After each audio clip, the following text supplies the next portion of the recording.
Praise lord. దేవుని నామానికి వందనాలు. దేవుని యొక్క సన్నిధిలో ఉపవాసముతో ప్రార్థనతో కనిపెట్టుకు తీరడానికి దేవుడు సహాయం చేసినందుకు దేవునికి వేలాది వందనాలు తెలియజేస్తున్నాను. దేవుడు మనందరినీ కూడా శక్తిపరిచి తీరును గాక, సహాయపరిచి తీరును గాక. దేవుని యొక్క సన్నిధిలో సమర్పించుకున్న ఒక వాక్యాన్ని మనం చదువుతున్నాం. మత్తయి సువార్తల పుస్తకం 8వ అధ్యాయం దాని 22, 23, 24, 25 వచనాలు.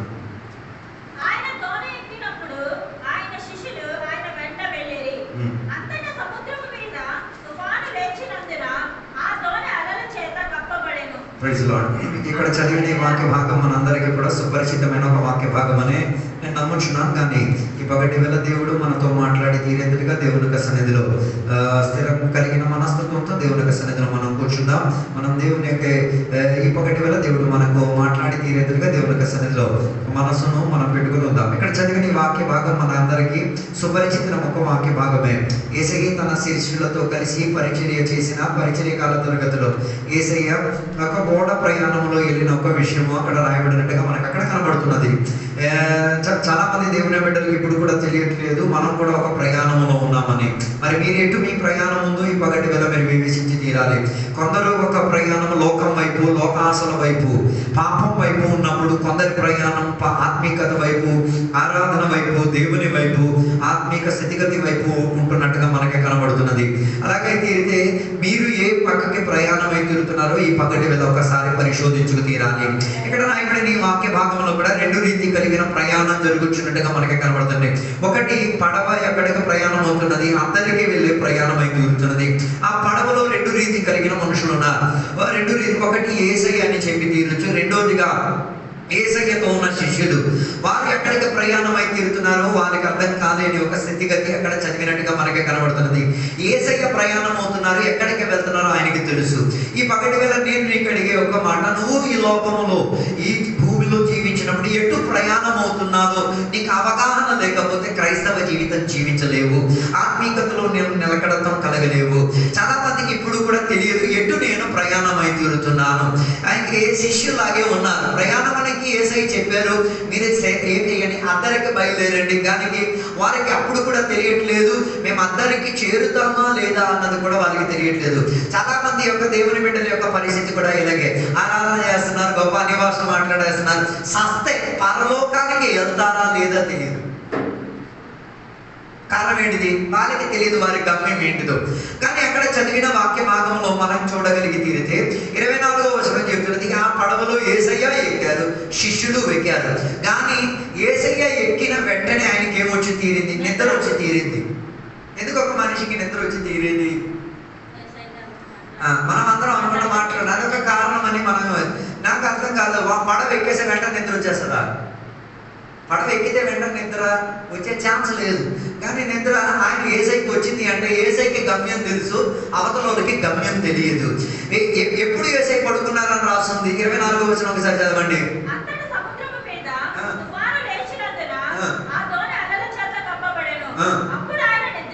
ఎప్పుడు యేసయ్య పడుకున్నారు? అలలతో లేచినప్పుడే యేసయ్య పడుకున్నారు. దాని అర్థం మిగతా వాళ్ళు అప్పుడు ఏం చేస్తున్నారు? లేదు, మిగతా వాళ్ళు వారి ప్రయత్నం వాళ్ళు చేసుకుంటున్నారు. ఒక పడవలో విపరీత గాలి కొట్టినప్పుడు పడవలో ఉన్న వాళ్ళు ఏం చేస్తారు? భయపడ్డ విషయం తర్వాత ఇక్కడ ఉన్న పిరికోలు కాదు, మీరు అలా ఆలోచిస్తారు. మీరు పడవలో వెళ్ళేది కాదు, మీకు తెలియదు. వీళ్ళు వెళ్ళిన వాళ్ళు పడవలో నిత్య ప్రయాణం చేసిన వాళ్ళే. నిత్య పడవలో పుట్టిన దగ్గర నుంచి వారి జీవిత సంసారం మొత్తం పడవలోనే గడిచేది. కారణం ఏంటిది? అందులో 90% మంది ప్రజలు చేపలు పట్టిన వాళ్ళే. ఇంకా మిగతా వాళ్ళు ఏం చేసేది? వారి ప్రయాణానికున్న మార్గమే వాళ్ళకి పడవలో ఉన్నది. అందుకే వారికి తెలుసు పడవని ఏం చేయాలి, ఏ రీతిగా నడిపించుకు తీరాలి. అలాగైతే చుడిగాలు వచ్చినప్పుడు అప్పుడే భయపడాలి కదా. రాస్తుంది అక్కడ, చుడిగాలు వచ్చిన వెంటనే మీరు భయపడతారు, మీరు వెళ్ళలేదు కాబట్టి. వాళ్ళు వెళ్ళారు కాబట్టి వాళ్ళకి ఏం లేదు, అంత భయం లేదు. అందుకే వాళ్ళు ఏం చేశారు? వారి సొంత చేష్టలు చేసి తీరారు. దాని అర్థం ఈ ఆత్మిక ప్రయాణంలో కూడా ఈ భయం ఉంది, కెరటాలు ఉన్నాయి, గాలి ఉంది, తుఫానాలు ఉంది. కానీ అలాంటి పరిస్థితుల్లో నువ్వేం చేస్తున్నావు అన్నదే మ్యాటర్. కొందరు ఈ ఆత్మిక ప్రయాణంలో వారి సొంత శరీరంతో ఏదో ప్రయాసపడ తీరడానికి ప్రయత్నంలో ఉండి తీరుతున్నారు. వారి సొంత బుద్ధిని ఉపయోగిస్తున్నారు, వారి సొంత ఆరోగ్యాన్ని ఉపయోగించుకు తీరుతున్నారు. వారికి ఉన్న పరిస్థితిని వాడు ఉపయోగించుకు తీరి ఏదైనా రీతిగా నిర్ణయం చేసుకుందాం దాటుకుపోతాం. మనం కూడా చేసేది కదా. ఒక సోదరు వచ్చేది కొందరు ఉపవాసం కూర్చుండిపోతారు, కొందరు చర్చికి వచ్చేసి ఏదో ఇది అప్పుడు చేసుకోవాల్సిన విషయం కాదు, ఇది తొలి చేసుకోవాల్సిన విషయం. శిష్యులు కూడా ఎంత విపరీత గాలి వాన వచ్చిన వారి చేష్టలు వాళ్ళు చేస్తున్నారు. గాలిని అదుపు తీరడానికి ఏం చేస్తున్నారు? పడవ ప్రయాణం అయి తీరడానికి పడవకి ఏముంది? పడవకి స్టీరింగ్ ఏమి ఉండదు. మీరు ఎప్పుడైనా పడవ ఎక్కలేదు, మీకు పడవ ఎక్కలేదు కాబట్టి ఈ వాక్యాలు ఏమి మీకు అర్థం కావట్లేదు. ఎప్పుడైనా జీవిత స్థితిగతిలో పడవ ఎక్కండి. అంటే యేసయ్య జీవించిన కాల తరగతిలో ఉన్న పడవ ఇప్పుడున్న పడవకి తేడా ఉంది. అప్పుడున్న పడవలకి ఇంజిన్ లేదు, ఇప్పుడున్న పడవలకి ఇంజిన్ ఉంది. ఇంజిన్ ఉంటేనే స్టీరింగ్ వచ్చేది. అప్పుడున్న పడవలకి ఏం లేదు, ఇంజిన్ లేదు కాబట్టి స్టీరింగ్ అన్నది ఉండదు. దానిని ఏ రీతిగా నడిపించేది? గాలికి ఉన్న దిశను ఉపయోగించుకు తీరి దానికి ఏం చేస్తారో తెలుసా? ఒక జెండా లాగా ఒకటి ఉంటుంది, దానిని అటు ఇటు తిప్పే దీనిని ఏం చేసి తీరేది, నడిపించుకుది. అది ఈ పడవ ఒక నియంత్రణ ఇచ్చి తీరుతుంది. రెండోదిగా శిష్యులు దానిని ఏం చేసి తీరాలి? తప్పితి దాని నీళ్ళను ఏం చేయాలి? ఎదురు దిశలో ప్రయాణం అయి తీరితే వాళ్ళ శక్తిని ఉపయోగించి దానిని ఏం చేయాలి? ఆ నీరుకి విపరీతంగా ప్రయాణం అయి తీరాలి.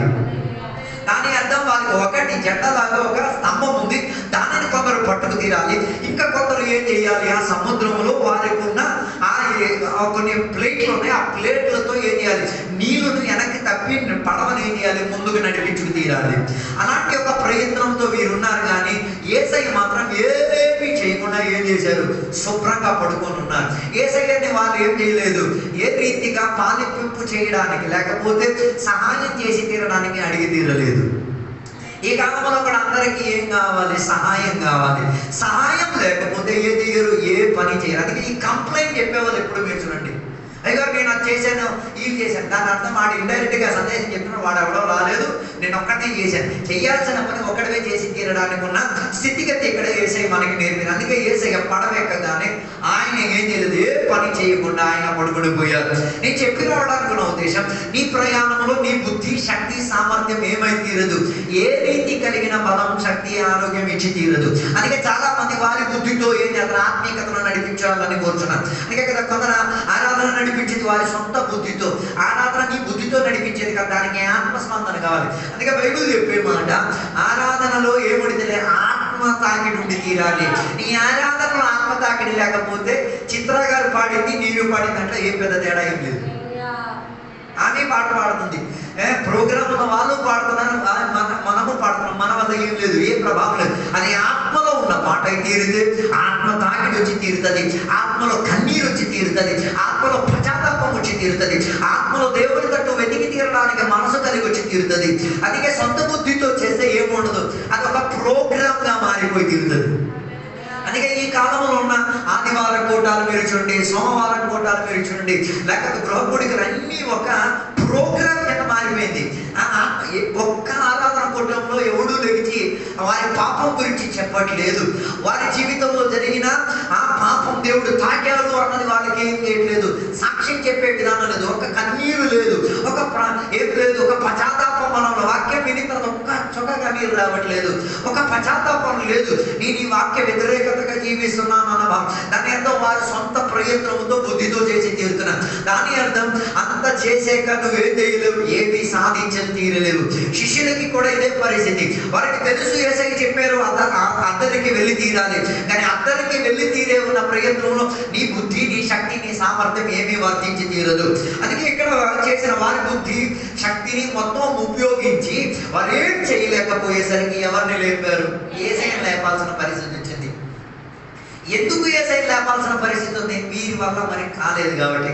చాలా మంది దేవుని బిడ్డలు కూడా ఇదే పనిలో కొనసాగుతున్నారు. అంతా ప్రయత్నం చేసేసిన తర్వాత ఎవరిని లేపుతారు? యేసయ్యను లేపుతారు. యేసయ్యను లేపేటప్పుడు యేసయ్య చెప్పిన మాట ఉంది, దాని 20వ వచనం చెప్తున్న మాట, దాని 26వ వచనం చదివితే యేసయ్య చెప్పిన ఒక మాట,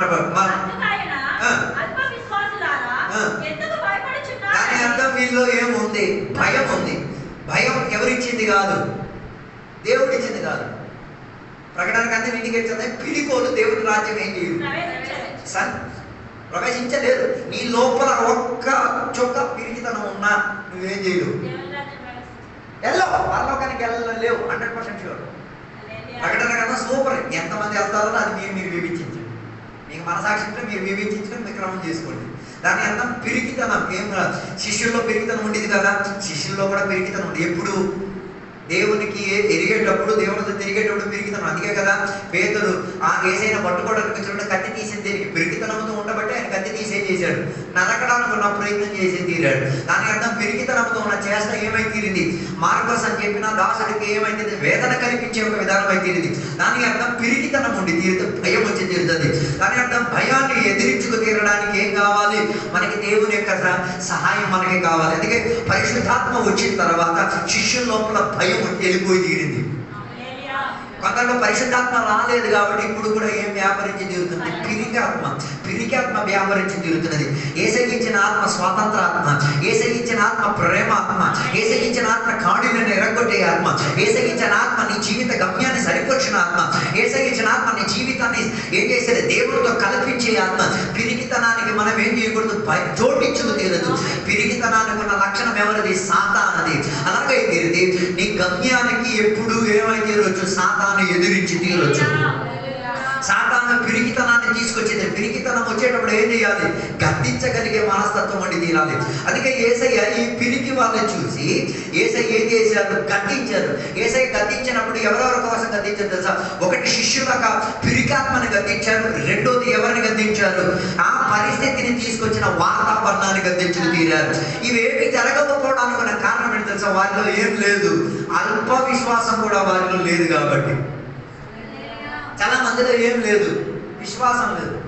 విశ్వాసం ఎబ్రీ పత్రిక చెప్తున్న మాట, విశ్వాసం ఎబ్రీ పత్రిక 11వ అధ్యాయం మొదటి వచనం చెప్తున్న మాట, విశ్వాసం అన్నది కనబడలేని దాని గురించి ఉన్న నిరీక్షణ.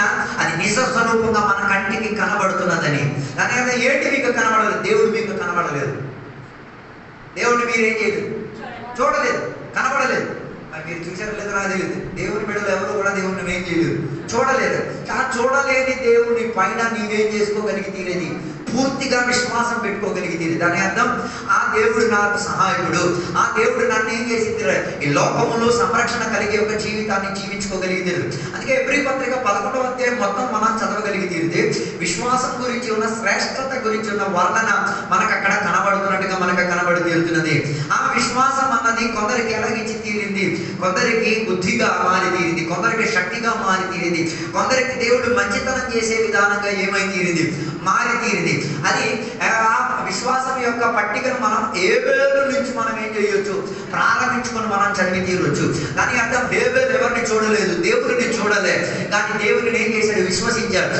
హేబేలు వాక్యాన్ని చూడలే, కానీ వాక్యాన్ని విశ్వసించి తీరాడు. ఆ హేబేలుకి ఎవరు వచ్చి వాక్యం బోధించి తీరలే, కానీ వాడికి తెలుసు ఎలా యాగార్పణ చేసి తీరాలి. కొందరికి వాక్యం అందిన ఆరాధనలున్న, ఆ సేవకులున్న, ఆ రక్షణ పొందిన విశ్వాసం అంటే ఏంటో వాళ్ళకి తెలియదు. ఎవరిని విశ్వసించుతున్నారో వారికి ఏం చేయట్లేదు, తెలియచి తీరట్లేదు. కానీ హేబేలు కడిగి చూస్తే చెప్పడానికి మనుషులు లేరు, చెప్పడానికి సేవకులు లేరు, కానీ ఆయనకి ఏం విశ్వాసం ఉంది? నేను అర్పించిన యాగం ఎవరికి నచ్చేది? వాక్యానికి నచ్చేది. వాక్యానికి నచ్చేది, అది దేవునికి నచ్చేది. అలాగే తీరితే దాని వలన వాక్యానికి నచ్చలేని వారు నాకేమై తీరుతారు? ప్రతివాది అయి తీరుతారు అన్నది అర్థం చేసుకోగలుగుతారు. అర్థం కాలేదు. విశ్వాసములో మీరు దేవుడిని కనుక్కొని తీరితే, దేవుని యొక్క వాక్యాన్ని కనుక్కొని తీరితే, దేవుడు నీకు పక్షమైనప్పుడు మిగతావన్నీ నీకేమై తీరుతుంది? నీకు ఎదురుగా మారి తీరుతుంది. అర్థం కాలేదు.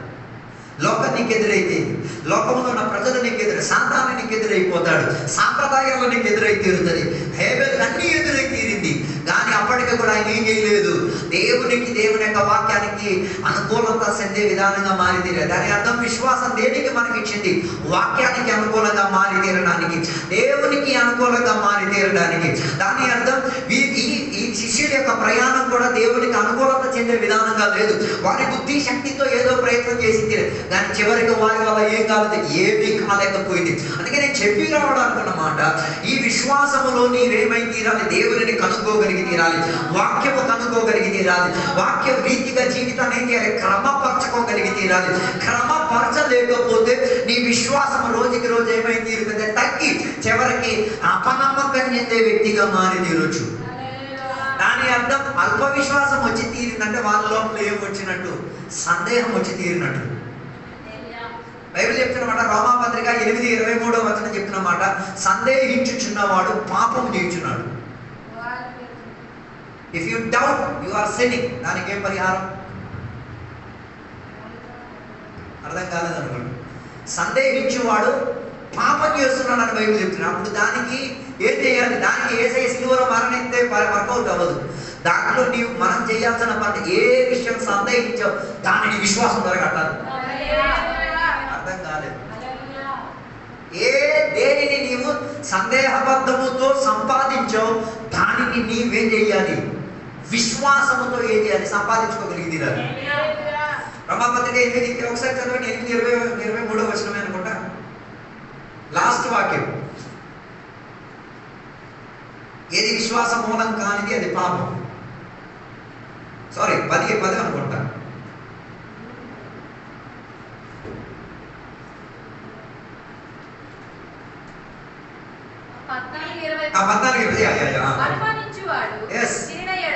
విశ్వాసము లేకుండా తిరును కనుక దోషి అని తీర్పు నందును. విశ్వాసము మూలము కానిది ఏదో అది పాపము. అప్పుడు అక్కడ ఎవరి గురించి చెప్తున్న మాట?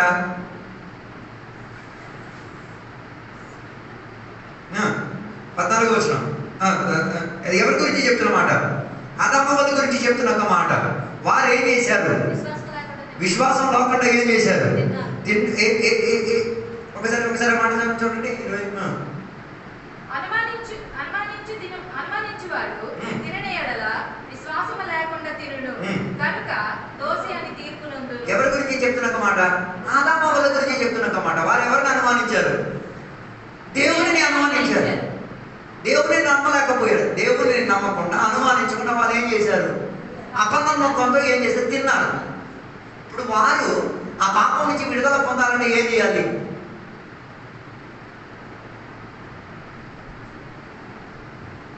ఏది అనుమానించారో దానిని నమ్మిగా తినగలిగింది. అర్థం కాలేదు. ఎవరిని అనుమానించారు? దేవుడిని అనుమానించారు. దేవుడిని అనుమానించి వాళ్ళు ఆ పండుని తిన్నారు. ఇప్పుడు ఏం చేయాలి? దేవుని విశ్వసించి ఆ పండుని మళ్ళీ తినాలి. అదే యేసుక్రీస్తుని రక్షకుడిగా అంగీకరించేది. అందుకే కొందరికి ఇప్పుడు కూడా రక్షణ అంటే ఏంటో తెలియదు. అర్థం కాలేదు. మనం కూడా ఒకప్పుడు ఏం అనుమానించాం? దేవుడిని అనుమానించాం, వాక్యాన్ని అనుమానించాం, దేవుడి సాంప్రదాయాన్ని అనుమానించాం. ఇప్పుడు ఏం చేయాలి? యేసయ్య నమ్మిన తర్వాత ఏది అపనమ్మకం చేయాలి దాన్ని నమ్ముకొని ఏం చేయాలి? దాని ఫలం సంపాదించాలి. వచ్చి ఆరాధనకు వచ్చి 4 పాటలు పాడి చప్పట్లో కోన్ కొట్టి వెళ్ళడం కాదు ఆత్మీయత. అది ఒక పార్ట్ మాత్రమే. అర్థం కాలేదు అనుకుంటాడు. అది కేవలం ఒక సహకారం మాత్రమే. దానికి బదులుగా నువ్వేం చేయాలి? దాని అర్థం గత కాలంలో నువ్వు జీవించినప్పుడు ఎన్నిసార్లు సందేహించావు, ఎక్కడెక్కడ దేవుని విషయాన్ని సందేహించావు, అక్కడక్కడ నువ్వేం చేయాలి? దేవుడిని నమ్మి ఏం చేయాలి? ఏది అపనమ్మకంతో చేసి అది నమ్మకంతో చేయగలిగి అప్పుడు అది విశ్వాసమై తీరుతుంది. అర్థం కాలేదనుకుంటారు. తొలి మనకున్న జీవిత స్థితిగతి ఏమి? నాకు దేవుడు వద్దు, నాకు నిజమైన దేవుడు వద్దు, నాకు నిజమైన ఆరాధన వద్దు. దాని అర్థం అలా తిని బతికే వాళ్ళమే. కానీ తర్వాత ఏమై తీరింది? దేవుడు కరుణించో, దేవుడు కృప చూపించో, విశ్వాసం మన దగ్గరకు వచ్చి తీరింది. ఇప్పుడు నమ్మి దానిని ఏం చేయగలిగి తీరాలి? తినగలిగి తీరాలి. దాని అర్థం ఆరాధన చేస్తున్నప్పుడు నువ్వు విశ్వాసంలో ఏదో తింటున్నావు. అందులో ఆత్మస్పందన ఉంటే అది ఇంకా శక్తియుక్తంగా నీ ఆత్మకు ప్రోత్సాహం వస్తుంది. మరి ఆత్మ లేకపోతే మీరు ఎలా తిన్నారు? మీరే వివేచించారు. అర్థం కాలేదు అనుకుంటారు.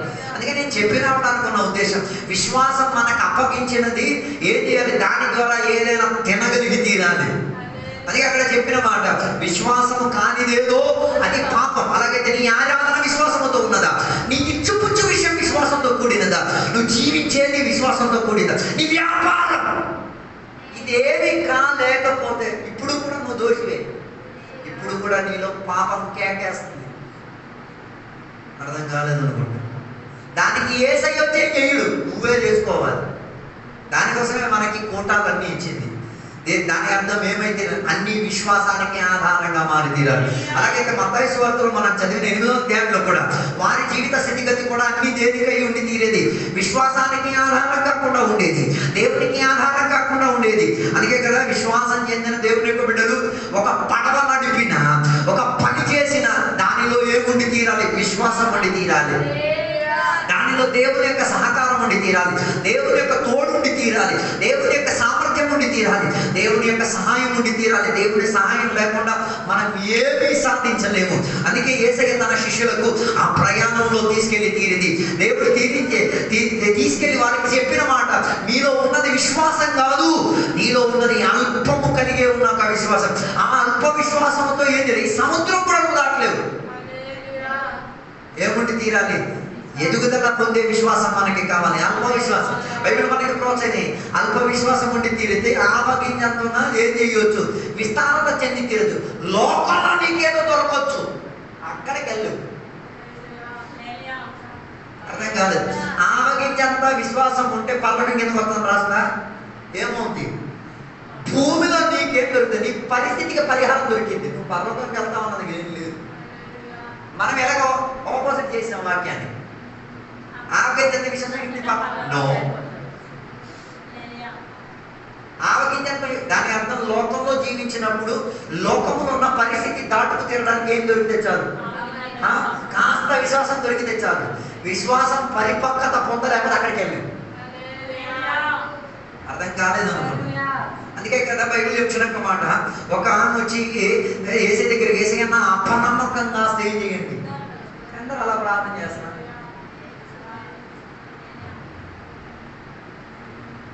మనమందరూ ఏదో ఆ విశ్వాసం ఏదో ఎగబడి ఏం కొడతలేదు, ఏం సాధించలేదు. విశ్వాసాన్ని నానుకున్న గట్టు కూడా మనం ఏం చేయలేదు, దాటలేదు కూడా. హలో, దాని అర్థం ఇప్పుడు కూడా నువ్వు ఎక్కడ ఉన్నావు నువ్వే ఒకసారి వివేచన. ఆమె చెప్పిన శిష్యుడు కూడా వేసే దగ్గర ఏసయ్య మాలో ఉన్న అపనమ్మకంగా సేమ్ చేయండి, దూరపరిచి తీరండి. కారణం ఏంటిది? మేము జీవించిన గోళం ఏమీ విశ్వాసానికి ఆధారం చెందేది కాదు. అవునా? గత వారం ఒకసారి పరిశోధించండి, లేదా ఈ పగలు ఒకసారి పరిశోధించండి. విశ్వాసం చెందిన ఒక 4 విషయాలు చూడండి, ఆలోచించండి. ఏం లేదు, మొత్తం అవిశ్వాసం చెందేది. మనం వాడే ఫోన్ వచ్చిన ఒక్కొక్క వీడియో మీరు చూడండి, ఏదైనా నిజాయితీ ఉందా? పోనీ నిజాయితీ ఉందా అని కూడా అన్వేషిస్తున్నాం, అది కూడా లేదు. అర్థం కాదు. మొత్తం అబద్ధం. న్యూస్ మీరు చూడండి, మొత్తం అబద్ధాలు. వార్తలు మీరు చూడండి, న్యూస్ పేపర్లు మొత్తం అబద్ధాలు. మనుషులు మీరు చూడండి, మొత్తం అబద్ధికులే. బయట ఒకలాగా లోపల ఇంకొకలాగా కదా. మనుషులతో నవ్వేస్తున్నారు, అన్ని చేసేస్తున్నారు. వీరి మధ్యలో విశ్వాసులు ఏమై తీరాలి? విశ్వాసంతో జీవించగలిగి తీరాలి. దాని అర్థం వారికి యాక్టింగ్ పని చేయదు. విశ్వాసంతో ఉన్నాడు ఏం చేయలేడు, మారువేషం వేయలేడు. బైబిల్ చెప్తున్న మాట, మారువేషం వేసి ఆశీర్వాదం పొందినోడు గురించి బైబిల్ చెప్తున్నది. కానీ ఆ ఆశీర్వాదం ఆయన ఇంకేం లేదు, అనుభవించలేకపోయాడు. దాని అర్థం మారువేషం వేసి సంపాదించింది ఏది నీకేం కాదు, శాశ్వతమైనది కాదు. అలాగే ఎక్కడైతే యథార్థాన్ని కలిగిస్తుంది ఉన్నట్టుగా దేవుడు ఎవరిని యాబోకు నది తీరములో పట్టుకోవడం జరిగింది. అలాగైతే నేను చెప్పి వచ్చే ఒక మాట, విశ్వాసములు ప్రారంభించినది విశ్వాసముతో నడిచి తీరడానికి మన ప్రయత్నం చేసుకు తీరాలి. అందుకే యేసయ్య మత్తయి సువార్తలో మనం చూడగలిగిన ఈ అల్ప విశ్వాసము ఏం చేయాలి? దూరపరిచి తీరాలి, పూర్ణత చెందే విశ్వాసములోకి వచ్చి తీరాలి. దాని కొరకు యేసయ్య ఏం చేసి తీరింది? గాలిని, సముద్రాన్ని మొత్తాన్ని దేవుడు ఏం చేశారు? ఆపివేసి తీరారు. భూమిలో ఉన్నప్పుడు ప్రతి ఒక్కడు హల్లెలూయా స్తుతి మహిమ చెప్పేస్తాడు. పడవలోకి వెళ్ళి ఇలాంటి స్థితి గతికి వచ్చినప్పుడు ఎవరి మీద ఆధారపడతారో అక్కడే దేవునికి కావాలి నీ ఆత్మీయత ఎంత గొప్పదన్నది. భూమిలో ఉన్నప్పుడు అందరూ చెప్పారు దేవుడు దేవుడు దేవుడు దేవుడు. నిన్ను పడవలోకి తీసుకెళ్లి సముద్రం మధ్యలో నిలబెట్టి తీరాలి. దాని అర్థం దేవుడు ఈ సముద్రం అని చెప్పింది ఈ లోకం మధ్యలో దేవుడు నిలబెట్టింది దేనికో తెలుసా? అబద్ధికుల మధ్య నిజాయితీ కలిగిన కొందరు ఈ నిజాయితీతో ఉన్నారు అన్నది ఏం చేయాలి? లోకానికి సూచన కనిపించేటట్టు ఉండి తీరాలి. అందుకే యేసయ్య పడవలో పడుకుండి తీరడానికి కారణం తెలుసా? ఆయన నిజం కలిగిన వాడు, ఆయన లోపల నిజాయితీ ఉంది. నిజాయితీ కలిగిన వాడు కాస్త సూర్య చంద్ర నక్షత్రాలకు ఆదేశిస్తే చాలు అవేం చేసి తీరుతుంది, నిలబడి తీరుతుంది. హల్లెలూయా. అందుకే దేవుని యొక్క విడుదల విశ్వాసం. అందుకే బైబిల్ చెప్తున్న మాట, విశ్వాసానికి కర్త, విశ్వాసానికి అధికారి, విశ్వాసానికి పునాది, విశ్వాసానికి సంరక్షకుడు ఆయన ఇంకెవడు కదా? సాక్షాత్ యేసుక్రీస్తు వారు. అలాగైతే ఆయనని నమ్మిన వారు కూడా ఏమై తీరుదు, ఆ విశ్వాసంతో నిలకడత్వం కలిగి ఉండగలిగి తీరుతారు. ఇక నేను చెప్పి రావడానికి నా ఉద్దేశం, ఈ దేవునికి బిడ్డలారా, మనం ఈ లోకంలో జీవించినప్పుడు మనకేముంది, శ్రమలు ఉన్నాయి, కష్టాలు ఉన్నాయి, ఇబ్బందులు ఉన్నాయి. కానీ వాటిలో నీ విశ్వాసం ఏం కాకూడదు, డౌన్ కాకూడదు. నీ విశ్వాసం ఎదుగుదల పొందేటట్టుగా ఉండి తీరాలి. కానీ అక్కడ కిందకి మనం చదివేటప్పుడు యేసయ్య ఏం చేశారో తెలుసా, గాలిని పరిస్థితిని మొత్తాన్ని ఏం చేశారు, నిర్మలపరిచారు. నిర్మలపరిచేటప్పుడు శిష్యులు చెప్తున్న మాట 27వ వచనం, ఆ మనుషులు ఆశ్చర్యపడి ఈయన ఎట్టివాడో ఈయనకు గాలియు సముద్రమును లోబడుచున్నవని చెప్పుకొని. దాని అర్థం వీళ్ళకి ఇంకా తెలియదు ఈయన ఎవడో అని. ఆయన what kind of man he is, ఆయన ఎట్లాంటి మనిషో తెలియదు. అప్పుడు ఇది ఎవరితో తిరుగుతున్నారు? చాలా మంది దేవుని వెళ్ళబడే అలాగే యేసుతో తిరుగుతున్నాడు. ఎట్లాంటి మనిషిలో కూడా అందరికి ఏం కాదు. అందుకే కదా కొందరు చెప్పేది, నువ్వు ఎట్లాంటి మనిషివిరా, దాని అర్థం అతను మనిషిని పోల్చలేకపోతున్నాయి. ఆడి విశ్వాసం కాదు, ఈడి విశ్వాసం కాదు. ఈడికి విశ్వాసం లేదు, ఆడికి విశ్వాసం లేదు. విశ్వాసం ఉన్నోడు ఏం చేయొచ్చు, పోల్చొచ్చు. దాని అర్థం అవిశ్వాసం చెందిన శిష్యుడు యేసయ్య విశ్వాసంతో చెందిన వాడిని ఏం చేయలేదు, పోల్చలేము. పిరికితనానికి ఉన్న ప్రాబ్లం అదే, ఎవరిని పోల్చలేము, యేసయ్యని పోల్చలేము. అదే కదా ఇదే ఒక సందర్భం మత్తయి సువార్తలో ఇంకొక సందర్భంలో మనం చూడొచ్చు. యేసయ్య ఒకరోజు సముద్రం మీద ఏం చేశారు, నడిచి వచ్చినప్పుడు శిష్యులు అందరూ చూసి ఆయన ఏం చేశారు, భూతం అని కేకేశారు. దాని అర్థం వీళ్ళు ఎందుకు భూతాన్ని కేకేశారు? లేదు, మీరు నమ్మిందే భూతానికి, మరి ఆయననే పోల్చగలిగేది. ఈ దెయ్యాన్ని అధికంగా భయపడే ఓటు మీసరంటే ఆ దెయ్యంతో ఏదో సంబంధం ఉంది, అందుకే ఆడు భయపడి. దేవుడికి భయపడున్నోడు దేవుడికి భయపడతాడు, అర్థం కాలేదు. దెయ్యంకు భయపడినోడు దెయ్యం భయపడతాడు. మొన్న ఎవరో పిల్లలు ఏదో చేస్తున్నారు, మంత్రతంత్రాలు అని చెప్పేసి ఏదో చేసి చూపించి ఆ ఊళ్ళో భయపడిపోయి ఆ ఏరియాకే అవ్వట్లేదు. ఏమైపోయింది? మంత్రతంత్రం. మేము అక్కడి నుంచి అడిగేదాం, వాళ్ళు మనకి చెప్పిన వద్దు తొక్కొద్దు, నేను ఏమి మంత్రతంత్రాలు చేశాను పోనీ నేను ఆ సరుకులో లేదుగా, నాకు ఆ వాటితో ఏం లేదు, సంబంధం లేదు. అందుకే నేను చెప్పొచ్చే మాట, యేసయ్యని పోల్చుకోగలిగి తీరుతున్నావా? ఇన్ని వాక్యాలు విని, ఇన్ని దేవుని గురించి గొప్ప మర్మాలు విని, ఎంతగా దేవునికి సేవించుకోగలిగి దేవుని పోల్చలేని తత్వం. యేసయ్యతో శిష్యులు తిరిగి ఎన్నో సంవత్సరాలు తిరిగింది, కానీ యేసయ్యని ఏం చేయలేకపోయాడు.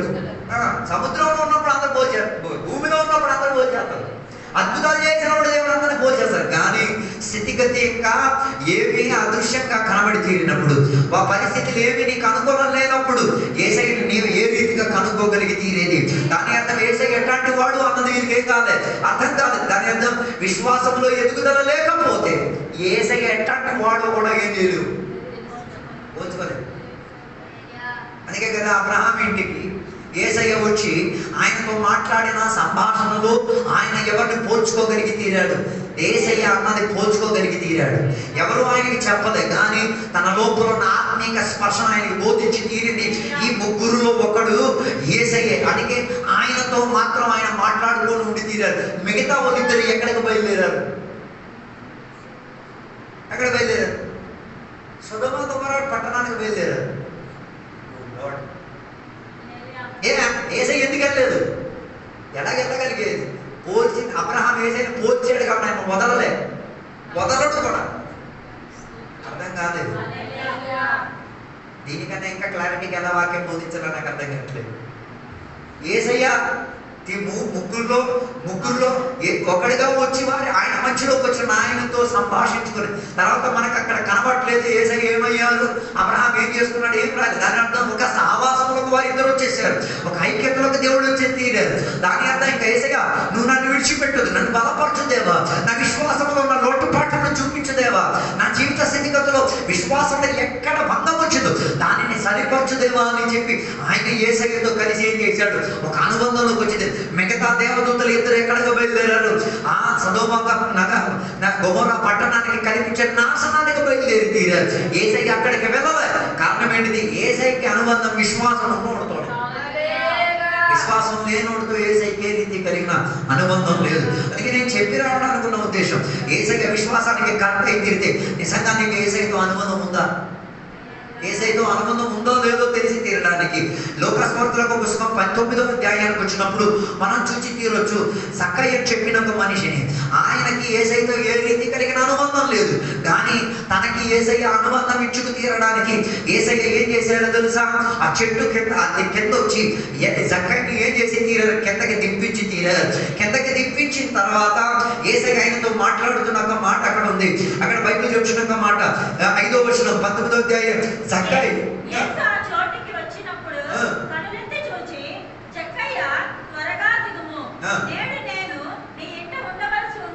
దాని అర్థం యేసయ్య ఎందుకు ఆయనని కిందకి దింపించారు? యేసయ్య ఆయనని దింపించి తీరడానికి కూడా ఒకే ఒక కారణం. ఎవరు ఆ ఇంట్లో ఉండి తీరాలి. ఈరోజు నేను ఇక్కడ నీ ఇంట్లో యేసయ్య ఉన్నారా? What is the proof? Jesus నీ ఇంట్లో ఉన్నాడని. యేసయ్య నీ ఇంట్లో ఉన్నాడు. నీ ఆరాధన నేను అడగలేదు, నీ ఇంట్లో అడుగు. యేసయ్య నీ ఇంట్లో ఉన్నాడు అన్న దానికి ఉన్న సూచనలు ఏంటి? ఒక ఇంట్లో యేసయ్య వస్తే ఉన్న సూచనలు ఏంటి? ఏమైనా ఫోటో ఉంటుందా? యేసయ్య ఇంట్లోకి వస్తే అన్ని విషయం క్రమంగా ఉంటుంది. యేసయ్య ఇంట్లో ఉంటే ఆరాధన శబ్దం వినబడుతుంది. యేసయ్య ఇంట్లో సినిమా వర్కౌట్ అవ్వదు. యేసయ్య ఇంట్లో ఉంటే దూషణలు బూతులు రావు. యేసయ్య ఇంట్లో ఉంటే ఏం చెయ్యరు, అంటే పనికిరాని మాటలేక మాట్లాడు. యేసయ్య ఇంట్లో ఉంటే వంట కూడా చేస్తారో నాకు తెలియదు. వాళ్ళు వంట కూడా చేస్తారు. బైబిల్ చెప్తున్న మార్తా మరియా ఇంటికి యేసయ్య వచ్చారు. ఒక ఆమె యేసయ్య పాదములో కూర్చుంది, ఇంకొక ఆమె ఏం చేసింది? వంట చేయడానికి. యేసయ్య కూర్చున్నప్పుడు వంట చేయడానికి ఎంత ఆతృత ఏంటి? చెయ్యాలి, చెయ్యొద్దని నేను అనట్లేదు. కావాలంటే ఆ వంట సామాగ్రి ఇక్కడికి తెచ్చి కూడా ఏం చేయొచ్చు, చేసుకోవచ్చు. మనసు ఉండాలి. అర్థం కాలేదు, మనసు ఉండాలి. దాని తర్వాత అక్కడికి వచ్చిన తర్వాత ఈమెని పిలిపించి యేసయ్య నీకు చెత్తలేదా ఈమె కూడా చెప్పచ్చు కదా. మరి అదేదో ఇక్కడ తెచ్చుకొని ఇక్కడ చేసుకోవచ్చు కదా. అర్థం కాలేదు. అందరి ఇంట్లో ఇప్పుడు కూడా యేసయ్య లేదు. అబద్ధ యేసయ్యని స్థాపించేసుకొని నిజ యేసయ్యని కప్పిపెట్టి తీర్చున్నాను. జక్కయ్య ఇంటికి యేసయ్య ఇంకా రాలేదు.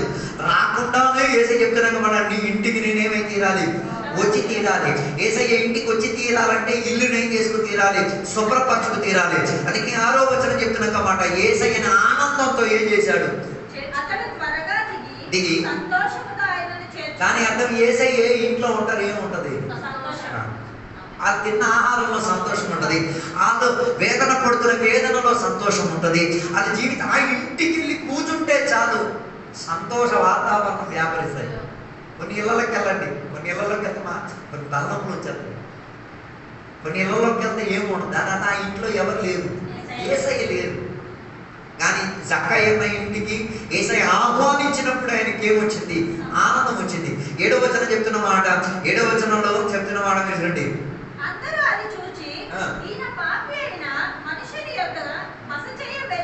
ఎందుకు అందరూ చూసి ఆయనను పాపి అని గుర్తించుకున్నారు? అసలు ఆ పాపి అని గుర్తించాల్సిన వాడెవడు? ఆయన గుర్తించలేదు. వీళ్ళెందుకు గుర్తించారు? దాని అర్థం యేసయ్య మనుషుల పాపం గుర్తించే దేవుడు కాదు. మనుషుల పాపం ఏం చేసేది? దానితోనే మనుషులు ఏం చేసేది? చిక్కేది, ముడిగట్టేది. అర్థం కాదు. మీరు ఆరాధనలో నిలబడి మీరు గత రోజుల్లో చేసిన పాపాలన్నీ నిలబడి చెప్పండి, మీకు అప్పుడు అర్థమైపోద్ది అందులో జక్కయ్య ఎవడు, ప్రజలు ఎవరో నీకు అర్థమైపోద్ది. అందుకే కొంతమందికి డైలీ లేదు, ఏం లేదు ఏం చెప్పడానికి, చేసిన పాపం ఏం చేయడం చెప్పడానికి. అందుకే మన సంఘాలలో కూటాల్లో ఏం రహస్యములు దాచేసుకొని దేవుడికి ఆరాధన చేస్తాం. రహస్యంలో దేవుడికి ఓపెన్ అప్ చేసి చెప్పండి. పోయిన రోజు నేను ఎక్కడికి వెళ్ళినప్పుడు కేరళలోనే వెళ్ళినప్పుడు ఒక అమ్మ వడ్డీ వ్యాపారం చేసేది. మరి దాని మొదటి వారం వాక్యం వింది. వడ్డీ వ్యాపారం చేసి ఒకటి దగ్గర నుంచి డబ్బులు ఫుల్ గుంజుకొని తిని ఆరాధనని చేసేది. ఉపవాస ప్రార్థన కూడికలు ఎవరో ప్రవక్త వచ్చి వాక్య పరిచయం చేశారు. ఆ వాక్యం ఏంటి తాకేసి బైబిల్ కూడా తీయలేదు. ఇంటికి వెళ్ళి తీరి ఆ అప్పు గలవాడికి తీర్చాల్సిన తిన్నది మొత్తం తిరిగి అప్పుకి నాయన నీ అప్పు నేను తీసుకోలేదు, నాకు నీకు ఏ రీతి కలిగిన సంబంధం లేదు, నాకేం కావాలి, ఇందులో నుంచి ఒక విడుదల కావాలి. ఆదివారం వచ్చి ఏం చేసింది? చర్చిలో నిలబడి ఎంత చేసింది, ఏమేమి చేసింది మొత్తం వివరణగా చెప్పింది. ఏడ్చి చెప్పింది. అది చెప్పేసరికి ఇంకొకటి విని ఆమెకి కూడా పశ్చాత్తాపం కలిగింది. అయ్యో నేను కూడా చర్చిలో ఉండగా విశ్వాసిత ఒక సామగ్రి దొంగలించి చెప్పబడనా అని చెప్పి కాసేపు చూసరికి అందరూ ఏడవడం మొదలెట్టేశారు. ఒక్క ఆమెకి స్పందన వచ్చింది, మిగతా వాళ్ళందరికీ ఏమి వచ్చి తీరింది? పశ్చాత్తాప మనోభావం వచ్చింది. మన కూటాలు మీరు చూడండి, ఏ ప్రాబ్లమే లేదు. ఏసై ఉంటే కదా ప్రాబ్లం ఉండాలి. హలో హలో చక్కని అందరూ కలిపి ఏం చేశారు? పాపి అని గుర్తించిన ఆయన దానికి ఏం చేయడానికి వెళ్ళలేదు, సమాధానం ఇవ్వడానికి వెళ్ళలేదు. ఎందుకు? రమాపత్రిక చెప్తున్న మాట, అందరూ పాపులే. మరి ఓ పాపి ఇంకో పాపిని ఏం గుర్తిస్తాడు? అర్థం కాలేదు. దాని అర్థం సేవకులు వాక్యాలు బోధించేది పాపం గుర్తించడానికి కాదు, పాపమును ఏం చేసేది? పాపము నుంచి నీకు డైవర్ట్ చేసి తీరడానికి, పాపమును త్రోవ నుంచి నీవేవైతే పారిపోయి తీరడానికున్నా ఏం చేస్తున్నా? అవకాశాన్ని తెలిపించుకు తీరుతున్నా. దాని అర్థం జక్కయ్య పాపి అన్న విషయం ఆయనకి తెలుసు, ఎవరు చెప్పక్కర్లే. ఎప్పుడు ఒక వ్యక్తికి పాపం అన్న విషయం బోధించేది, పరిశుద్ధాత్మ ఒకడి మీదకి వచ్చినప్పుడు పాపం గురించి అవగాహన కల్పిస్తాడు. పరిశుద్ధాత్మ లేకపోతే మరి పాపం ఆయనకి లిపరలేదు.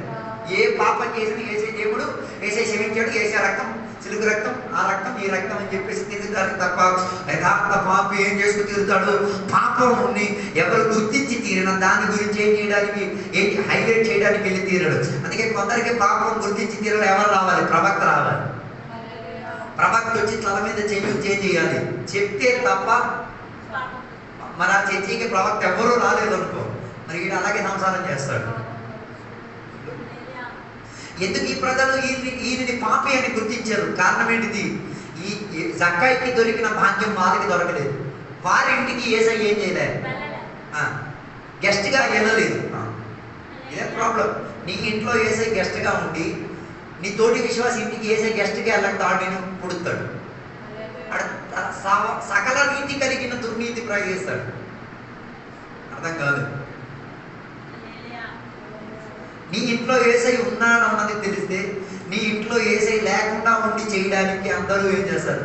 ప్రయత్నం చేసిన వాళ్ళు కూడా ప్రయత్నం చేశారు. కానీ ఆయన ఏం చేయలేదు. ఆ ప్రయత్నానికి ఏ రీతి కలిగినట్టుగా ఆయన ప్రోత్సాహం ఇచ్చి తీరలేదు. బదులుగా జక్కయ్య చెప్పిన ఒక మాట, 8వ వచనం చెప్తున్న మాట, జక్కయ్య డైరెక్ట్ గా మనుషులతో మాట్లాడకుండా పాపం నుంచి విడిపించగలిగిన ఆ యజమానితో, ఆ నాయకుడితో, ఆ అధికారితో చెప్పిన ఒక మాట, దేవా నేనేదైనా తప్పితం చేసి ఉంటే దానిని నేనేం చేసి తీరుతా? పరిహారపరిచి తీరుతాను. దేవుడు ఆయనకి బయలుపరిచిన తన పాపం విషయం గురించి ప్రజలు ఆయనకి పాపి అని దూషణ పెట్టేటప్పుడు ఈయనకి పాపం కనబడి తీరింది. దాని అర్థం లోకం నీకు పాపి అని నీవు తీర్పు తీర్చేటప్పుడు నీకు రక్షకుడు కనబడి తీరాలి, నీకు యేసయ్య కనబడి తీరాలి. యేసయ్య నీకు కనబడి తీరగలిగి తీరితే ఒప్పుకోవాల్సిన దానిని మొత్తంగా ఎవరి సమక్షంలో ఒప్పుకోగలిగి తీరుతారు? యేసయ్య సమక్షంలో ఒప్పుకోగలిగి తీరుతారు. దాని అర్థం నీకు దొరికిన కూడికలో నువ్వు ఒప్పలేదు అనుకో, నీకు దొరికిన ఆత్మీక సహవాసంలో నువ్వు ఒప్పలేదు అనుకో, ఒక వేదిక నీ కొరకు తయారై తీరుతున్నది. అది మధ్యాకాశంలో జరిగే ఒక వేదిక. ఆ వేదికలో స్క్రీన్ పెట్టి మరి చూపిస్తారు. ఏమని? ఏంటేంటి చేసామని. ఆ రోజు సప్పట్లు కొడతారా? ఆ రోజు కూడా మీరు కూడా చెప్తారు, అవునా ఆ రోజు ఆరాధన ఇంత కసిగా వాక్యం చెప్పారు, ఇంత చెప్పారు, అప్పుడు కూడా నేనేం చేయలే, ఎన్నింటిని కూడా దోచిపెట్టి ఉంచేది. పబ్లిక్ గా దేవుడు దాన్ని ఏం చేస్తారు? కనిపించి చూపించి అక్కడ ఉన్న వాళ్ళు అందరూ దీన్ని ఎంతగా ఎంజాయ్ చేస్తారు. అర్థం కాదని అనుకుంటున్నాను. ఉన్నారా నాతో కలిసి?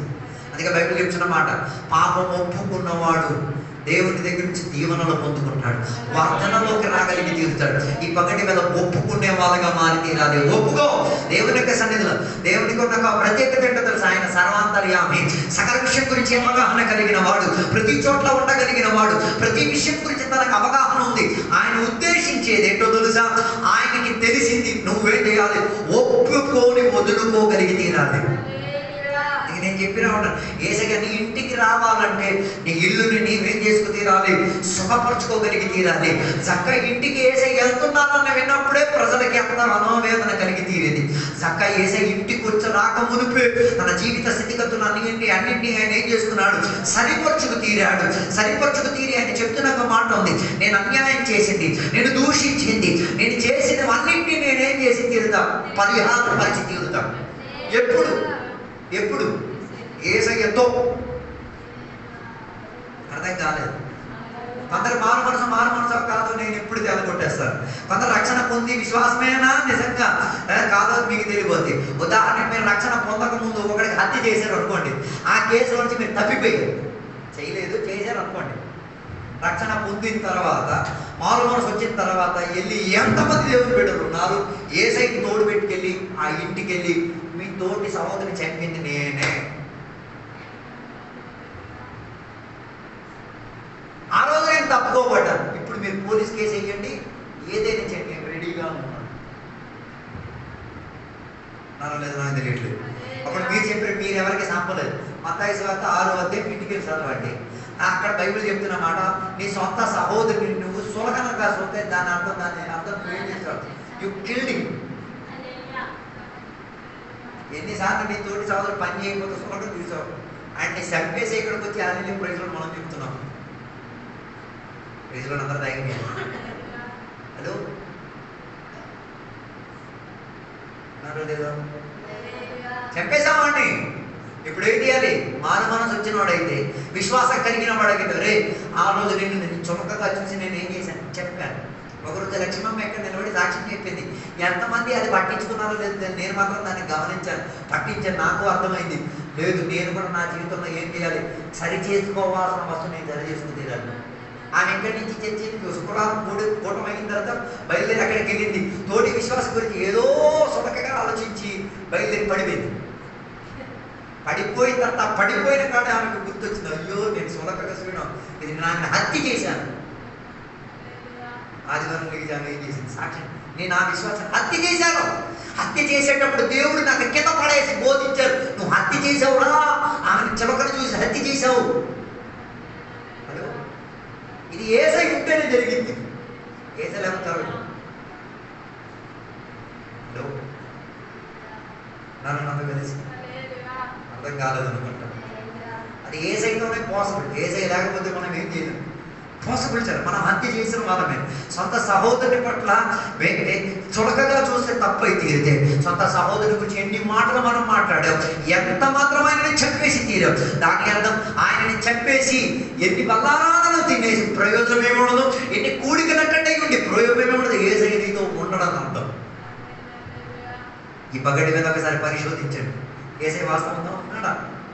జక్కయ్యలో యేసయ్య ఉన్నాడు కాబట్టి ఆయన అన్నింటినీ ఏం చేసుకున్నాడు, ఒప్పుకున్నాడు. అందుకే 9వ వచనంలో యేసయ్య చెప్తున్న మాట, నేడు ఈ ఇంటికి రక్షణ ఏమై తీరింది. దాని అర్థం రక్షణ ఇంటికి వస్తుంది.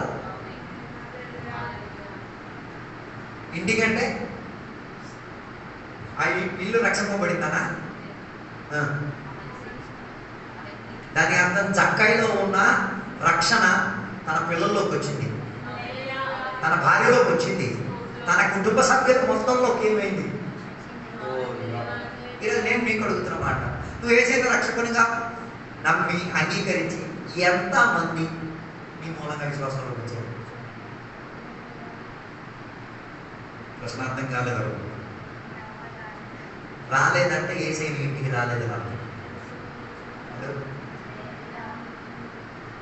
రక్షణ ఒక మనిషిలో వచ్చిందో లేదో తెలిసే తరగతి తెలుసా?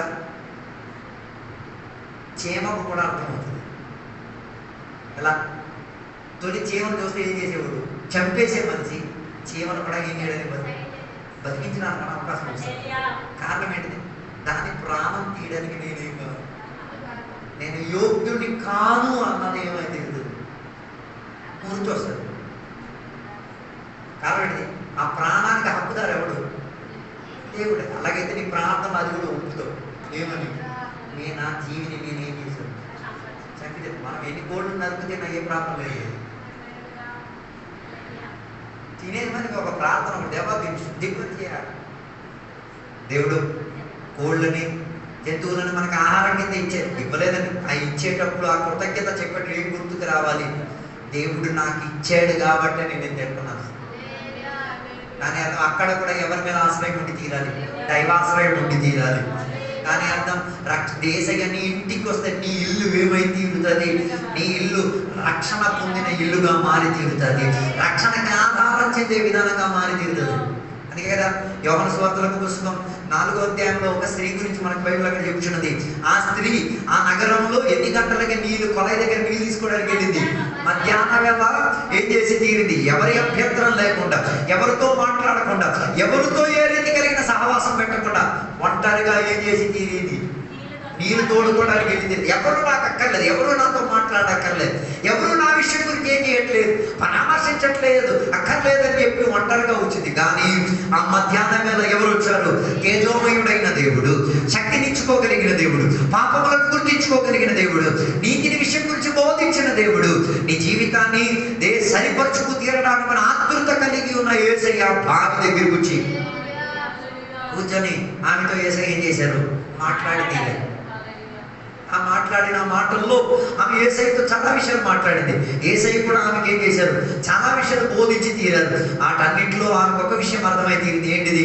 యేసయ్య నా జీవిత స్థితిగతులు అన్నింటిలో ఏం చేయడానికి?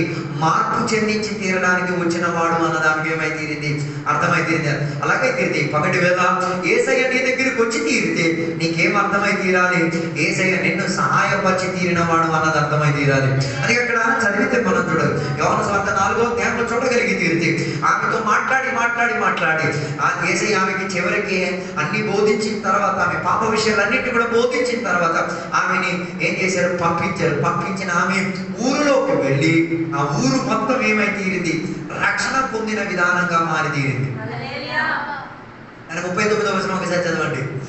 నేను చేసినవన్నీ నాతో చెప్పినని సాక్ష్యం ఇచ్చిన స్త్రీ యొక్క మాటను బట్టి ఆ ఊరిలోని సమరీలలో అనేకులు ఆయన యందు విశ్వాసం ఉంచిరి. ఎలాగ విశ్వాసం ఉంచుకోగలిగి తీరారు? ఎవరితో ఏమి మాట్లాడని, ఏమి ఎవరితో ఆమెకి సహవాసం లేదు, ఎవరింటికి ఆమె వెళ్ళదు, ఎవరి పనిలో ఆమె దౌత్యం చేయదు. అట్లాంటి ఆమె ఆ మధ్యాహ్న వేళ యేసయ్యతో మాట్లాడిన తర్వాత యేసయ్యని తోడు పెట్టుకొని ఏం చేసింది? పట్టణంలోకి వెళ్ళి ఏం చెప్పుకుంటుంది? పట్టణం మొత్తం మారడానికి. ఒకటి వాక్యాన్ని మీరు విన్నారు. ఏం చెప్పుకుంటుంది ఆ పట్టణం మొత్తం? ఈ పాపిని స్త్రీ మాటకి యేసయ్యని అందుకోగలిగారు.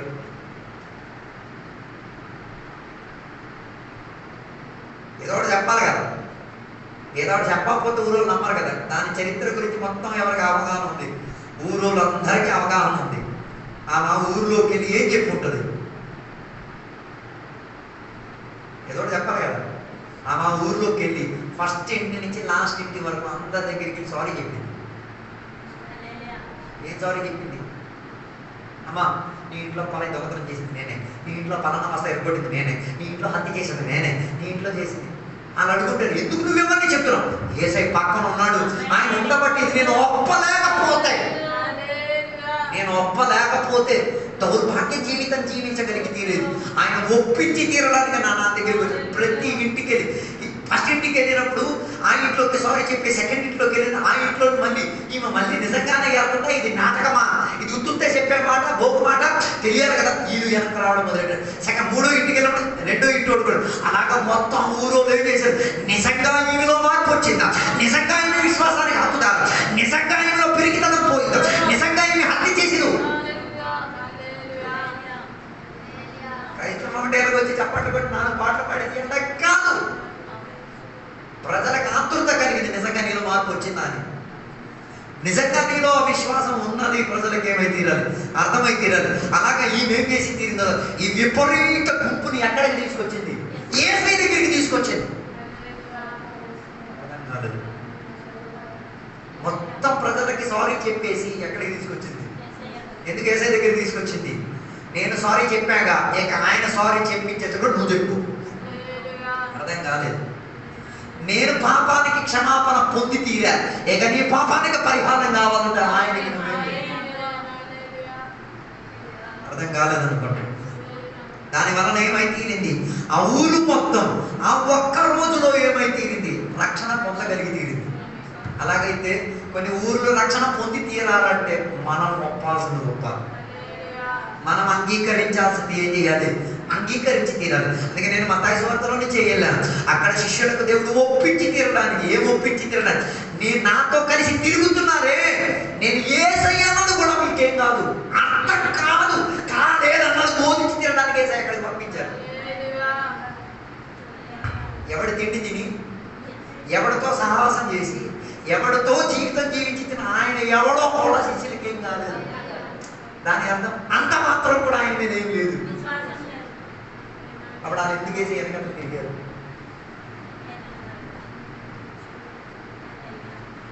ఎందుకు ఏసై కనుక ఏసీ మాట ఎందుకు విన్నారు? వాళ్ళ ఎక్స్పెక్టేషన్ ఏంటో తెలుసా? ఏసీ తిరిగితే ఏదో నన్ను మంచి మాటలు చెప్తాడు, అది వినవచ్చు. అది మనకేం దొరకచ్చు, కాస్త సంతోషం దొరకచ్చు, అంతే కదా. ఏ పని పాట లేకుండా ఏదో మాట్లాడి మనకు ఉత్తేజన కలిగే మాటలు మాట్లాడుతుంటే మనకేమనిపిస్తుంది? ఏసై మంచి స్టోరీ టెల్లర్, మంచి కథలు కూడా ఏసై చెప్తాడు. విత్తనం వేసేవాడి గురించి, వలల గురించి, దేవుని రాజ్యం గురించి కథలు. ఈ కథలన్నీ వినేటప్పుడు మీకు ఎలాగ ఆతృత, వాళ్ళు కూడా అలాగే ఆతృత. అందుకే ఆ ఏసై వెనకాల ఏం చేసేవాడు? తిరిగి అప్పుడప్పుడు ఏసై ఏం చేసేవాడు? గుడ్డోళ్ళు స్వస్థపరిచేవాడు, గుడ్డోళ్ళు నడిపించేవాడు, అద్భుతాలు సూచనలు చేసేవాడు. ఇది చూసినప్పుడు కూడా వీళ్ళకేం వచ్చేది? అమ్మాయి ఎంటర్టైన్మెంట్ జరిగేది. ఆ రోజుల్లో టీవీ ఫోన్లు ఏం లేవుగా, ఇదే వాళ్ళకి ఎంటర్టైన్మెంట్. డబ్బున్నోళ్ళు అయితే వాళ్ళు ఎక్కడికి వెళ్తారు? కొలోసియంకి వెళ్తారు. కొలోసియం అంటే అదొక వేదిక, ఆ వేదికలో డ్రామాలు, నాటకాలు ఇవన్నీ అవుతాయి. పేదవాళ్ళు ఏం చేయలేదు, ఇవన్నీ చూడడానికి వెళ్ళారు. అప్పుడు వీళ్ళేమనుకున్నారు? ఏసై కూడా ఇలాంటి ఒక నాటక వీరుడే, అద్భుతాలు చేసేది, గుడ్డోడికి స్వస్థపరచడం, బస్తమైనటువంటి కేకేసేది, ఆయనకి ఏం చేయాలి, తాకి బాగుపరచడం, ఇవన్నీ చూసినప్పుడు వీళ్ళకి కూడా ఏమనిపించేది? ఒక ఎంటర్టైన్మెంట్. సమయం గడిచిపోయేది. అప్పటికి వాళ్ళకి అర్థం కాలేదు ఈయన ఎవరని. ఆయన పాపాన్ని నుంచి విడిపించిన వాడు అన్నది వాళ్ళకి అర్థం కాలేదు. ఆయన ఎవరో అన్నది వాళ్ళకి అర్థం కాలేదు. దానికి అర్థం ఏసైతో తిరిగి అద్భుతాలు చూసి కూడా వాళ్ళు ఎంటర్టైన్మెంట్ అవుతున్నారని తప్ప ఏసైతో ఏ రీతి తిరిగిన. ఇంకా కొన్ని సందర్భాలు అయితే ఏసై రొట్టెలను ఏం చేస్తాడు? పెంపలింప చేసి అందరికీ సరిపడిపోయేటట్టు ఇచ్చారు. ఇవన్నీ చూసి ఇంకా ఎక్సైట్మెంట్. కారణం ఏంటి? అమ్మయ్యా, ఏ పని చేయకుండా ఏం చేయొచ్చు, తినవచ్చు. అర్థం కాదు. మొన్న ఎవరో వాక్యం పరిస్థితి నా పాస్టర్ గారు ఏసయ్య నేటికి కూడా అదే విద్య మనకి నేర్పించుంటే భలే ఉన్ను, వంట చేయకుండా 19 అయిపోయాడు. అంతే కదా, సింపుల్గా ఎంత ప్రార్థన చేస్తాం, పెరిగింది, అందరికి ఇచ్చేస్తాం, మిగిలింది బీరువాల దయచేస్తాం, మళ్ళీ మరుసటి లేదు, మళ్ళీ కాదని. అది అందుకే నేను దేవునికి స్తోత్రం చెప్పిన, ఆ అద్భుతం ఇంకా కొనసాగట్లేదు కాబట్టి లేకపోతే క్రైస్తవుల నంబర్ 1 దొంగలు అవుతారు. ఏ దొంగలు? పని చేయడానికి ఇష్టం లేని దొంగలు అయిపోతారు. దేవునికి స్తోత్రం. నేను చాలాసార్లు ఆలోచన, ఎందుకు దేవుడు ఈ 5 రొట్టెలు 2 చేపలు పెంచే అదే పరిచయం మన సంఘాల్లో, మన ఆత్మిక గౌరవంలో దేవుడు ఒకరి ప్రశ్న కూడా అడిగారు. అన్ని అద్భుతాలు చేసిన చేసే కదా మీ పాస్టర్లు, ఎందుకు ఈ అద్భుతం కూడా చేస్తే మనం 19 అయిపోతాం. మరి వ్యవసాయం చెయ్యం, ఏం చేస్తాం? ఉన్న ఫుడ్ని దాచిపెట్టేసి ప్రయత్నం చేసి మళ్ళీ ఏం చేస్తాం? మల్టిప్లై చేసి ఇచ్చేయడానికి ప్రయత్నం చేస్తాం. నో, దేవుడు అలా చేయడు. కొన్ని సందర్భాల్లో దేవుడు అద్భుతం చేస్తారు, చేయడం నేను చెప్పట్లేదు. అద్భుతం ఒక ఎంటర్టైన్మెంట్ కాదు. అందుకే కదా ఇప్పుడు వీడియోలు అన్నీ అద్భుతాలే. ఆ నడిచేసరికి వీడు చూసి లైక్లు పెట్టారు. ఏంటి అందులో పెద్ద? అది నీకు ఎంటర్టైన్మెంట్ లాగా ఉందా? ఆ అద్భుతం చూసేటప్పుడు నీకు గుర్తు రావాలి, నన్ను దేవుడు అద్భుతంగా సృష్టించాడుగా, నాకున్న అంగవైద్యాన్ని దేవుడు తీసి బాగుపడి నేను దేవుడి కోసం ఏం చేశా అది గుర్తు రావాలి. అది చూసేటప్పుడు అద్భుతాలు సూచన చేసే దేనికి? దేవుడి యొక్క మహిమతో వర్ణించి తీరడానికి. దాని అద్భుతం చూసేటప్పుడు ఎంటర్టైన్మెంట్ కాదు. ఏం రావాలి? నేను దేవుడికి మైపరుస్తున్నానా, నా పెదవులు దేవుడికి మైపరుస్తున్నా, నా కాలు దేవుడికి మైపరుతున్నా, నా మెదడు దేవుడికి మైపరుతున్నా, నా శరీరంలో రక్తం దేవుడికి మైపరుతున్నా, నా చెమట దేవుడికి మైపరుతున్నా. అది నీకు గుర్తు రావాలి. లేకపోతే మనం ఆ ఎంటర్టైన్మెంట్ ఫీజులోనే ఇంకా ఏసీ కొందరు ఎందుకు వెంబడించారు తెలుసా? అప్పుడప్పుడు ఏసీ దగ్గరికి వచ్చిన కొన్ని ఇళ్లలోకి వెళ్ళి మంచి ఫుడ్ దొరికింది. ఏం జరిగేది? కొన్ని ఇళ్లలోకి వెళ్ళినప్పుడు మంచి ఫుడ్ పెడతారు కదా. జక్కయ్య లాంటి వాడు ఇంటికి వెళ్తే, సెమియోన్ లాంటి వాడు ఇంటికి వెళ్తే ఏం దొరుకుతుంది? ఒక కూర కాదుగా, ఒక పేదవాడికి రకరకాల కూర దొరికింది. దీనికన్నా మంచి ఉద్యోగం ఇంకేమని కావాలా? అర్థం కాలేదు. దాని అర్థం దేనికోసం? ఫుడ్. ఏసీ ఎక్కడ కొన్ని సందర్భాల్లో ఏసీ ఫుడ్ దొరకకపోయేసరికి శిష్యులు ఏం చేసేవారు? అడగా చెప్పా పాటకుండా ధాన్యాలు ఏం చేసేవారు? చేతులు నులిపి ఏం చేసేవారు? తినేవారు. ఏసీ తిన్నారో లేదా అడగడు. ఎలాంటి 19 పెంచినట్టు పిలిచింది ఏసయ్యా, ఆయన తిన్నాడో లేడు మన సాక్షి లేదు. నేను తిన్నానా లేదా? హలో, ఏసైతో కలిసి దేవాలయానికి బయలుదేరారు. ఏసై పన్ను కట్టాడా లేదా? ఏసైకి విచారం ఉంది కానీ శిష్యులకి ఏం లేదు. మన దాంట్లో కూడా అంతే కదా. హలో, మన దాంట్లో కూడా అంతే కదా. కొందరికి మన సాక్షి అస్సలు ఉండదు. తోటి విశ్వాసి తిన్నాడా లేదా, తోటి విశ్వాసికి దొరికిందా లేదా అన్న ఆలోచన. హలో, ఇప్పుడు గృహ కోడికలన్నీ భోజనం పెడతారు, ఉన్నోళ్ళకి పెట్టేశారు. ఈ రానోడుకో, ఆ రానోడి గురించి ఎవడైనా పట్టించుకుంటున్నాడా? హలో, అంత లేరు. ఆ రాని విశ్వాసి ఆమె ఇంటి దగ్గర రోగంతోనో వేదనతోనో ఏదో ఒక దశలో పడి ఉంటాడు. వాడు ఆశిస్తాడు కదా, ఎవరో ఒకరు అక్కడ పోయి బిర్యానీ అయితే బిర్యానీ, చికెన్ ముక్క అయితే చికెన్ ముక్క తీసుకొచ్చి ఇచ్చి ఉంటే ఆమె వాళ్ళకి ఆశించడానికి నాకు తెలుసు. ఎందుకు ఆ విషయం అక్కడికి వెళ్ళి ఆడే తిరిగి వస్తాడు, కానీ మన దగ్గరికి వెళ్ళి తెచ్చుకునే అంత స్తోమతకి అవసరం. హలో, తర్వాత ఆరాధన గొప్ప పాటలు ఆపమ్మ ఏసై అది గుర్తించింది. దాని అంతా నువ్వు ఏసైని వెంబడించేది దేనికి? అది ఇతరులకు మహిమ కల్పించి తీరుతున్నదా? ఏసై ఉంటే దాని విషయంలో ఏం చేస్తారు? క్రమాన్ని పాటించి తీరుతుంటే దాని అర్థం ఏసై నీ దగ్గరికి వచ్చేస్తే ఆయన నీతో ఉంటే ఆయన ఎవడో అన్నది నువ్వేం చేయొచ్చు? పోల్చి తీరొచ్చు. దానికి ఆ ఉపమానములు, ఆ కథలో ఏసై ఆయనకు బోధించింది, అరే నాతో తిరుగుతున్నారు, నేనే మీకు పిలిచింది, నాతోనే ఎంటర్టైన్మెంట్ అవుతున్నారు, కానీ నేనంటే ఎవడో నీకేం కాదు.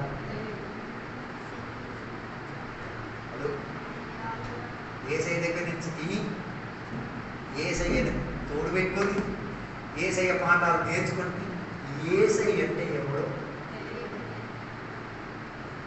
అది ఎలాంటి విశ్వాసం ఉంటుంది?